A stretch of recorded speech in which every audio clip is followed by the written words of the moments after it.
هروح اجيب حاجات من الماركت و ممكن نشوف بقى نهارنا هيمشي ازاي. يعني انا مش مخططه اي حاجه الصراحه اليوم هيمشي ازاي، بس الحاجه الوحيده اللي انا عارفاها ان انا نازله السوق. بصوا وصلت بس على كده. الشركتي ماركت، هجيب كام حاجة ناقصاني للبيت. بس هجيب بريل، هما دلوقتي عملوا الاسعار بالدولار، فالبرسيل الجل 10 كيلو ب$10. بصوا البرسيل 2 كيلو عامل $5.62. التايد هنا عاملينه ب380,000، يعني على الدولار بيعمل $4.07. فانا هجيب التايد لانه انا بستعمله لحاجة الكلاب بس الصراحة.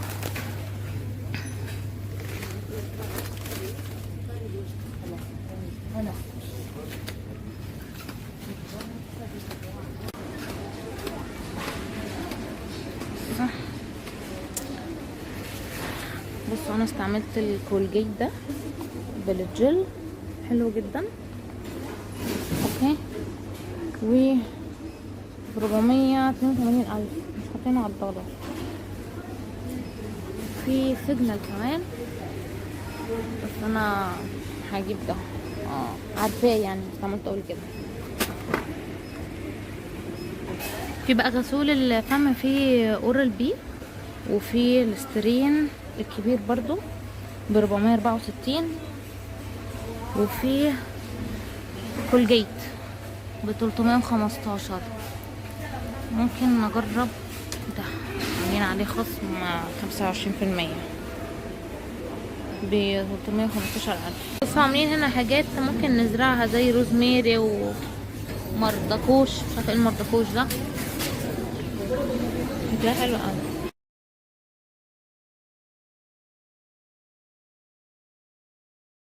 جيت على محلي المفضل، هجيب نوتيلا وفريرو، واصلا عنده حاجات تانية فريز وليمون ومانجو وبابل جم، ودول حاجات دول زي ما انتم شايفين.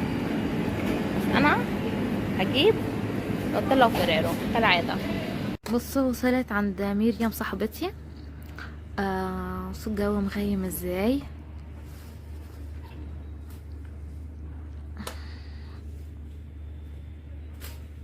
جيت عند مريم صاحبتي وجابت زعتر، هو طلع زرعة كده، ده الزعتر احنا بناكله مطحون وكده بتفصفصه.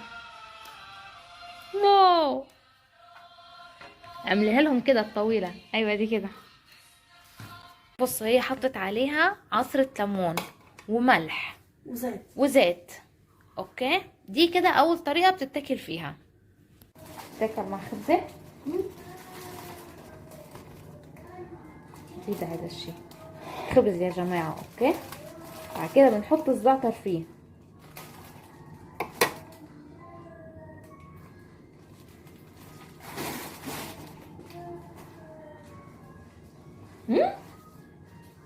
حبيته؟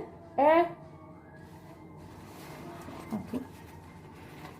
شو طيبة، كتير طيبة، أنا كتير بحبها. قبل ما كنتش مقتنعة ان انا هاكل ورق اخضر، عرفتي؟ بس هي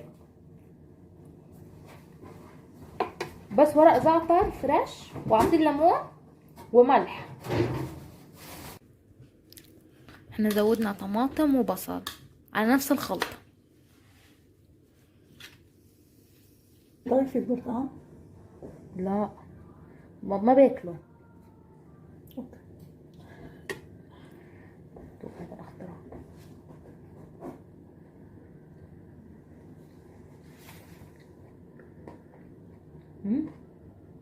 كتير طيبة. اطيب. ايه، كتير طيبة. بينعملوا منقيش. نقيش. ايه، بتطلع بتذهب لو ما عجبني. الزعتر مع الجبنة كتير طيبة. هلا لو مش صايمة كنت ايه، دوقتك اياهم. شو حلوة، اختراع لبناني. روح حطه على الكهرباء، روح حطه على الشارج. يعني اذا حد بده يطلبها شو بيقول على السلطة؟ سلطة زعتر. بصوا اخر اليوم مع سانست، الجو حلو جدا والشمس تحفة. بجد الحلو هنا انه كل يوم انا بشوف السانست، فقلت اوريكم السانست معايا وتحضروه. المهم ده كان فيديو النهارده، اتمنى تكونوا انبسطتوا معايا بجولتنا. ما تنسوش تعملوا لايك، سبسكرايب، حطوا لي كومنت حلو، واشوفكم في الفيديو الجاي. باي باي.